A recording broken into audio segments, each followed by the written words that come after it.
Even fewer realize that the world map we take for granted is not actually true to how it is constructed. This is the standard world map everyone studies and learns in geography classes around the world. It was designed by a Flemish cartographer, Gerhardus Mercator, around 1600, commissioned by men in Europe when Europe was considered the center of the world. In order to create a two-dimensional map from a three-dimensional globe, there must be a certain amount of distortion.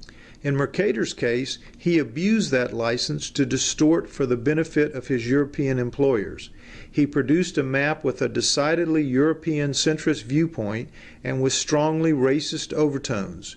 Europe was shown at its center, which no one would have objected to in 1600. Yet the generations who have unknowingly used it since then still have no idea of what went into turning small Europe well north of the equator into large and imposing Europe seemingly at the center of the world. The 18.9 million square miles inhabited by Mercator's Northern Hemisphere compatriots are shown on his map as much larger than the 38.6 million square miles south of the equator, which are primarily inhabited by black and brown populations. Europe's 3.8 million square miles are shown as larger than South America's 6.9 million square miles. In reality, China is over 4 times the size of Greenland, but Mercator's map shows China as substantially smaller.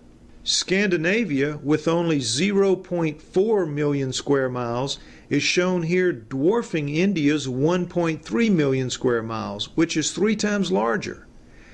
Alaska's diminutive 0.6 million square miles are drawn much larger than Mexico's 0.7 million square miles.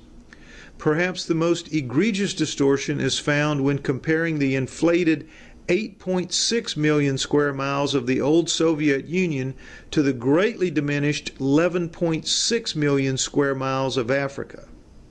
I grew up learning from this map, believing in the accuracy of this map. This is the same map still used today in programs like Google Maps, something millions of people rely on every single day. We are all completely convinced that it accurately represents what our world actually looks like. We know it represents the truth to us, even though it never has. So now, it seems, is a good time to stop arrogantly assuming what we know is always and forever correct, and to instead start thinking for ourselves.